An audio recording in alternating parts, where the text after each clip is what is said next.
ಈ ಜಾಗವನ್ನ ಮೊದಲು 5 ಎಕರೆ ಜಾಗವನ್ನ 2014ರಲ್ಲಿ ಹಸ್ತಾಂತರ ಮಾಡ್ತಾರೆ. ಒಟ್ಟು 5 ಎಕರೆ ಒಂದು, 9 ಎಕರೆ 36 ಗುಂಟೆ ಒಂದು ಹಸ್ತಾಂತರವನ್ನು ಮಾಡ್ತಾರೆ.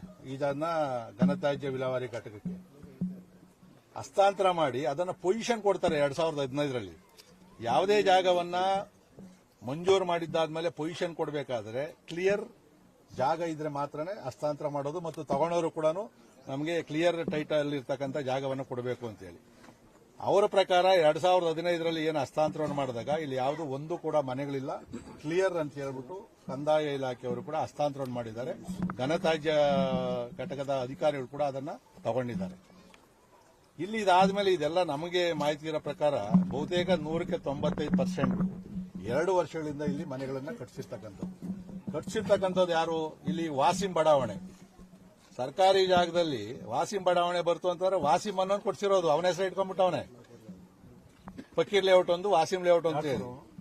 ಅವನು ಕಾಂಗ್ರೆಸ್ಸಿನ ಒಬ್ಬ ಇಲ್ಲಿನ ಸ್ಥಳೀಯ ಮುಖಂಡರು ಮತ್ತು ನಮ್ಮ ಈಗಿನ ಮಂತ್ರಿಗಳು ಕೂಡ ಅವರು ಬಹಳ ಹತ್ರದಲ್ಲಿರ್ತಕ್ಕಂಥವ್ರು. ಅವರು ಈಗಾಗಲೇ ಫೋಟೋಗಳು ಕೂಡ ಎಲ್ಲ ಕಡೆ ಹರಿದಾಡ್ತಾ ಇರ್ತಕ್ಕಂಥದ್ದು, ಮತ್ತು ಅವರ ವಾಯ್ಸ್ ರೆಕಾರ್ಡು ಕೂಡ 2-3 ಮಾತಾಡಿರ್ತಕ್ಕಂಥ ವಾಯ್ಸ್ ರೆಕಾರ್ಡು ನಮ್ಮ ಮೊಬೈಲಲ್ಲಿ ಐತೆ. ಅವರು 4 ಲಕ್ಷಕ್ಕೆ, 3 ಲಕ್ಷಕ್ಕೆ, 3.5 ಲಕ್ಷಕ್ಕೆ ದುಡ್ಡು ತಗೋ, ಇಲ್ಲಿ ಗುಡಿಸ್ಲಾಕ್ಸು, ಅದನ್ನು ಬಾಡಿಗೆ ಕೊಡು. ಇವರೇ ಕೆಲವು ಮನೆಗಳು ಕೊಟ್ಟು ಬಾಡಿಗೆಗಳನ್ನು ಕೂಡ ಅವರೇ ಕೊಟ್ಟಿರ್ತಕ್ಕಂಥದ್ದು. ಮತ್ತೆ ಇವ್ರಿಗೆಲ್ಲ ಕೂಡ ಒಂದು ಅಗ್ರಿಮೆಂಟ್ ಪೇಪರ್ ಮಾಡಿಕೊಟ್ಟಿದ್ರು. ಯಾವಾಗ ಇಶ್ಯೂ ಆಯ್ತೋ ಅಗ್ರಿಮೆಂಟ್ ಪೇಪರ್ನೆಲ್ಲ ವಾಪಸ್ ಕಲೆಕ್ಟ್ ಮಾಡ್ಕೊಂಡು, ಯಾಕಂದ್ರೆ ಅದೊಂದು ಇಶ್ಯೂ ಆಗ್ತದೆ ಅಂತ ಹೇಳಿ. ಇವತ್ತು ಯಾರಾದ್ರೂ ಒಬ್ಬ ಅಕ್ರಮವಾಗಿ ಮನೆ ಕಟ್ತಾನೆ ಅಂತಂದ್ರೆ ಅವನ ಮೇಲೆ ಕ್ರಿಮಿನಲ್ ಮೊಕದ್ದಮೆ, ಭೂ ಕಂದಾಯ ಅನ್ವಯ ಅವ್ರ ಮೇಲೆ ಮಾಡಬೇಕು. ಇಲ್ಲಿವರೆಗೂ ಇವನ ಮೇಲೆ ಒಂದೇ ಒಂದು ಕೇಸು ಮಾಡಿಲ್ಲ. ಇವನು ಇಷ್ಟು 100 ಜನಗಳಿಗೆ ಚೀಟ್ ಮಾಡಿ ದುಡ್ಡನ್ನ ತಗೊಂಡು ಅವ್ರ ಅಮಾಯಕರು, ಬಾಂಗ್ಲಾದವರು, ಇನ್ನೊಬ್ರು ನಾವು ಸೈಟ್ ಕೊಡ್ತೀವಿ ಅಂತ ಹೇಳಕ್ ಬಂದವ್ರೆ. ಅವರೆಲ್ಲ ಕೂಡ ಅವ್ರಿಗೆ ಆಧಾರ್ ಕಾರ್ಡ್ಗಳು, ವೋಟರ್ ಐಡಿ ಕಾರ್ಡ್ಗಳೆಲ್ಲ ಕೂಡ ಮಾಡವ್ರೆ. ಅದನ್ನು ಕೂಡ ವೆರಿಫಿಕೇಶನ್ ಈಗ ನಾವು ಅಧಿಕಾರಿಗಳಿಗೆ ಕೂಡ ನಾವು ಕೊಡ್ತಾ ಇದೀವಿ. ನಾವು ಡಿಐಜಿ ಅವರು ನಮ್ಮ ಈ ಸೌತ್ ಝೋನ್ ಏನು ಆಧಾರ್ ಕಾರ್ಡ್ ಇತ್ತು, ಬಟ್ ಅವ್ರು ಹೇಳಿದ್ರು ನಾವು ಡಿಸ್ಕ್ಲೋಸ್ ಮಾಡೋಕ್ಕಾಗಲ್ಲ, ಬಟ್ ಜಿನಿಯನ್ನ ಏನು ಅನ್ನೋದ್ರ ಬಗ್ಗೆ ನಾವು ಕೆಲವು ಮಾಹಿತಿಯನ್ನ ಸರ್ಕಾರ ಕೊಡ್ತೀವಿ ಅಂತಕ್ಕಂಥ ಮಾತನ್ನು ಕೂಡ ಹೇಳವ್ರೆ. ಅದನ್ನು ಕೂಡ ಈಗ ನಾವು ಮಾಡ್ತಾ ಇದೀವಿ. ಒಂದು ಇಲ್ಲಿ ಏನು ಅಂತಂದ್ರೆ, ಇವತ್ತು ಸರ್ಕಾರ ಏಕಾಏಕಿ ವೇಣುಗೋಪಾಲ್ ಅವರು ಹೇಳಿದ್ರು, ಆ ಕೇರಳದ ಮುಖ್ಯಮಂತ್ರಿ ಹೇಳಿದ್ರು ಅಂತ ಹೇಳಿ ಅಲ್ಲಿನ ರಾಜಕೀಯ ತೆವಲಿಗೋಸ್ಕರ ಇಲ್ಲಿ ನಾನು ಕೂಡ ನನ್ನ ಕ್ಷೇತ್ರದಲ್ಲಿ 20,000 ಮನೆಗಳು ರಾಜೀವ್ ಗಾಂಧಿ ಹೌಸಿಂಗ್ ಕಾರ್ಪೊರೇಷನ್ ಇಂದ ಮನೆಗಳನ್ನು ಕಟ್ಟಿದೀವಿ. 6 ವರ್ಷಗಳಿಂದ 1 ಲಕ್ಷ ಕಟ್ಟಿದವರಿಗೆ ಇನ್ನೂ ಒಂದು ಮನೆಯನ್ನು ಕೂಡ ವಿತರಣೆ ಮಾಡಿಲ್ಲ. 1 ಲಕ್ಷ ಕಟ್ಟಿ ಅವರು ತಾಲಿ ಇಟ್ಟೋ ಇನ್ನೊಂದು ಮಾಡೋ, ಯಾಕಂದ್ರೆ ಈಗಾಗಲೇ ಅಲ್ಲೆಲ್ಲ ಮುತ್ತಿಗೆ ಕೂಡ ಹಾಕೊಂಡವ್ರೆ. ನನ್ನ ಕ್ಷೇತ್ರದಲ್ಲಿ ನಾನೇ ಉದಾಹರಣೆ ಇರ್ತಕ್ಕಂಥದ್ದು. ನೀವು ರಾಜೀವ್ ಗಾಂಧಿ ಹೌಸಿಂಗ್ ಕಾರ್ಪೊರೇಷನ್ ಅಲ್ಲಿ ಬೈಯಪ್ಪನಹಳ್ಳಿ ಹತ್ರ ಇಲ್ಲಿರೋರ್ನೆಲ್ಲ ಶಿಫ್ಟ್ ಮಾಡ್ತೀವಿ ಅಂತ ಹೇಳಿದ್ರು. ಅದಕ್ಕೂ ಒಂದು ಕಾನೂನು ಐತೆ. 5 ವರ್ಷ ಬೆಂಗಳೂರು ನಗರ ಜಿಲ್ಲೆಯಲ್ಲಿ ಅವನು ವಾಸ ಇರಬೇಕು. ವಾಸ ಇರೋದಕ್ಕೆ ಕಂದಾಯ ಅಧಿಕಾರಿಗಳು ವಾಸದ ದೃಢೀಕರಣ ಪತ್ರವನ್ನ ಕೊಡಬೇಕಾಗ್ತದೆ. ಮತ್ತೆ ಅವರು ಆನ್ಲೈನ್ ಅಲ್ಲಿ ಎಲ್ಲಾ ದಾಖಲೆಗಳನ್ನು ಕೊಟ್ಟು ಆನ್ಲೈನ್ ಅಲ್ಲಿ ಫಸ್ಟ್ ಈಗ 50,000 ಮಾಡವ್ರೆ.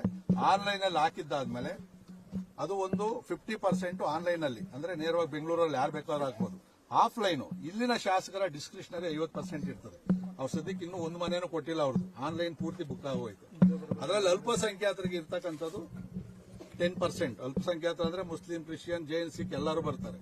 ಅದರಲ್ಲೂ ಕೂಡ ಈಗ ಬೈಯಪ್ಪನಹಳ್ಳಿಯಲ್ಲಿ ಉಳಿದಿರ್ತಕ್ಕಂಥದ್ದು 58 ಮನೆ ಮಾತ್ರನೇ. ಯಾವುದು ಅಲ್ಪಸಂಖ್ಯಾತರು ಕೊಡಬೇಕಾಗಿರ್ತಕ್ಕಂಥ ಕೋಟ ನಾವು 200 ಜನಕ್ಕೂ ಕೊಡ್ತೀವಿ ಅಂತ ಹೇಳಿದ್ರು. ಅಲ್ಲಿ ಕೊಟ್ಟಿರ್ತಕ್ಕಂಥ ಮಾಹಿತಿ ನಮಗೆ 260 ಮನೆ ಪ್ರಾರಂಭದಲ್ಲಿತ್ತು, ಜನ ಇತ್ತು, ಎಲ್ಲ ಕೊಟ್ಟರು. ಆದ್ರೆ ಈಗ ನಿನ್ನೆ ನಾವು ಎಲ್ಲ ವರದಿಯನ್ನು ತಗೊಂಡು ಅಧಿಕಾರಿಗಳಿಗೆ ಹೇಳಿದ್ವಿ ವಾಸ್ತವ ಕೊಡಬೇಕು ಅಂತ ಹೇಳಿದಾಗ ಅವ್ರು ಹೇಳ್ತಾ ಇರೋದು 40 ಮೇಲೆ ಸಿಗ್ತಾ ಇಲ್ಲ ನಮಗೆ ದಾಖಲೆ ಇರ್ತಕ್ಕಂಥವ್ರು, 40 ಮೇಲೆ ನಾವು ಕೊಡಕ್ ಆಗೋದೇ ಇಲ್ಲ ಅಂತಕ್ಕಂಥ ಒಂದು ಬಂದವರು. ಅದಕ್ಕೆ ನಿನ್ನೆ ಮುಖ್ಯಮಂತ್ರಿಗಳು ಕೂಡ ಅರಾತುರಿಯಲ್ಲಿ ಕರೆದು ಅವರೆಲ್ಲ ಮಾಹಿತಿಯನ್ನು ಕೇಳೋರೆ. ಒಂದು ರಾಜೀವ್ ಗಾಂಧಿದು ಹಂಗೆ ಕೊಡಕ್ ಆಗಲ್ಲ, ದೃಢೀಕರಣ ಪತ್ರ ಬೇಕು. 94 CC ನಲ್ಲಿ ಕೊಡಬೇಕು ಅಂತ ಏನಾಯ್ತು ಅಂದ್ರೆ 2015 ಜನವರಿಗೆ ಮೊದಲು ಅವ್ರ ಮನೆ ಕಟ್ಟಿರ್ಬೇಕು. ಅವರು ಇನ್ ಟೈಮಲ್ಲಿ ಅರ್ಜಿ ಹಾಕಿರ್ಬೇಕು. 2030 ಬೆಂಗಳೂರಲ್ಲಿ 2030ಕ್ಕೆ ಮೀರಿದಂಗೆ ಅವರಿಗೆ ಸರ್ಕಾರ ಮಂಜೂರಾತಿ ಪತ್ರವನ್ನು ಕೊಡ್ತಾರೆ. ಯಾರು ಈ ಜಾಗದಲ್ಲಿ ಸರ್ಕಾರಿ ಜಾಗದಲ್ಲಿ ಹಾಕ್ಬೋದು, ಆದ್ರೆ ಒಂದು ಹಸ್ತಾಂತರವಾದ ಜಾಗದಲ್ಲಿ ಏನಾದರೂ ಕೊಟ್ರೆ 94 CC ಅಡಿಯಲ್ಲೂ ಕೂಡ ಅವ್ರಿಗೆ ಮನೆ ಮಂಜೂರಾಗಲ್ಲ, ಪತ್ರ ಕೊಡಕ್ ಸಾಧ್ಯನೇ ಇಲ್ಲ.